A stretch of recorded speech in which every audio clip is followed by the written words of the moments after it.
さであり合う会話さ未来は両角のスペクタクル偶然絶後 Warning, the following video was not made to be taken seriously in any way. This is all just a joke. Like, seriously, it's a joke. And I might lose my personal opinions on this, but at the same time, it's just a joke. Some of the stuff I say might be true, but I was just saying it in a joking manner. I'm just trying to say my opinions in a funny way. That's just what I'm trying to do. Thank you. Big Brainz is a game made by some guy named Timez Attack. It's a very wonderful game. Here is the characters. And you can start off with Scratch, Scratch, and Candy. Wait, hold on. Right there, it says Dungeon of Ignorance. Ignorance. They like put a Z. They put a Z.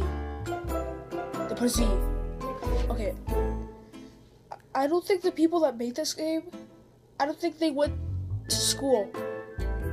Either that or they're just making it for the cool kids or something like that. I don't even know. Many schools approve of this game. Many schools like for kids to play this game. And guess what? My school makes me play this game. It's the best game ever. The story starts off very weird. It's basically you, the character, have been locked up in the Dungeon of Ignorance. Very creative. Okay. It takes you down and you have to become multiplication master. And then you do random stuff. Like, I seriously have no idea what happens next. All you have to do. That's it. You see right here is the game. No, seriously, this is the game. The graphics kind of remind me of something that looks like it's from Five Nights at Freddy's or something. I don't even know. You use the number keys to make, like, multiplication answers and stuff. Random stuff pops out, like, what's 9 plus 10? And then stuff like 5 times 6, 6 times 7. Dang. The people that made this game, they're really creative. I can literally imagine what was going on at their studio when they were trying to make this game. I can see it. It's gonna go a little something like this. Just watch. Jack, I just came up with something so creative, so awesome, and so fun. Your mind will be blown. I'm listening. So we're gonna have this little alien thing. It's gonna be called Scratch. Scratch, because everybody loves the word Scratch. Then we're gonna have a girl. The girl's name's gonna be Candy, because kids love candy. Don't you see? Kids love candy. It's gonna be the most amazing game that I have ever created in my entire life. I love it.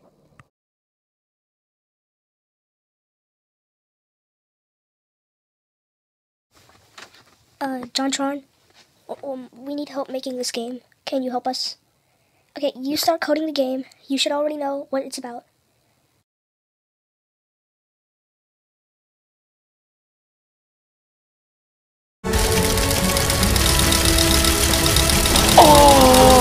Most of the game revolves around grabbing a bunch of things and then just all of a sudden throwing them at a door, like what you're seeing right now. You just grab some things and throw it at a door. Then what next thing you do, you solve the answer even though you already know the answer because the door just told you. Then all of a sudden a bunch of monsters pop out and you're gonna be destroying some keys and stuff because that's what the game's all about. Like, seriously, you learn absolutely nothing from. Okay, every single time you beat a level, you are introduced to a boss fight. And it doesn't sound so bad because when was the last time a school showed boss fights in a video game? Okay, no. When was the last time they actually bought us a video game to play? So I'm kind of thankful for that. But these boss fights are so hard. any kid that's younger than 9 will rage quit at this game. Because if you get even one wrong, one answer wrong, you have to start the whole entire level all over again. And I am not kidding. You start from the beginning. The very beginning. You have no checkpoints. You have nothing. Seriously, nothing. So basically, if you get even one wrong, you have to start the whole entire level all over again. Phew, that was tough. We should rest a minute before trying again. It will be a lot easier next time. Oh, okay. So the game expects me to beat every single question it tells me, and if I miss one, even one, it gives me that screen, and it says, let's try again.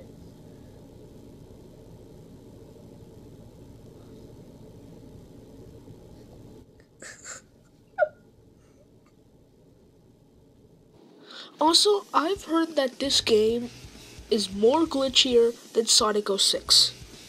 And I believe that. I agree with that.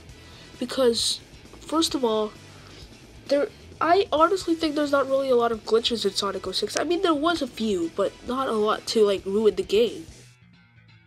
So, about 2 years ago, they let me play this game, finally.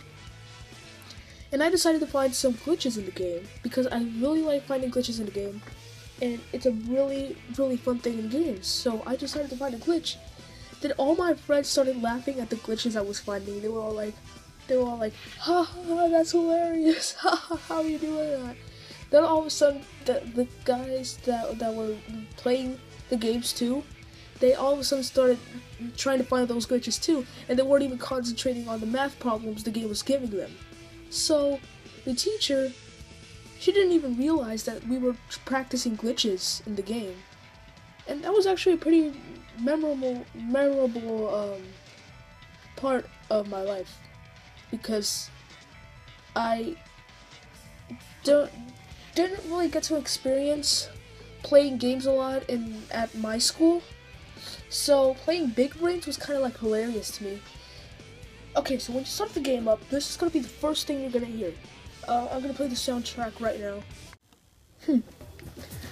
This is pretty good. It sounds like something... Sounds like Super Mario 64. Sounds like a Super Mario 64 soundtrack. Yeah, kinda. But like, no offense to the people that made the game, even though it wasn't the best game ever, I still enjoyed it with my friends, because I got to have a lot of fun with it. Like, I would have fun with any game, even if it's like the worst game ever made. Like, the jokes I made in this video, they weren't intended to be serious, but they weren't intended to be taken seriously. I was just making jokes. It wasn't meant to be taken seriously, you know? So, Big Brainz gets a Krillin out of 5. Yeah.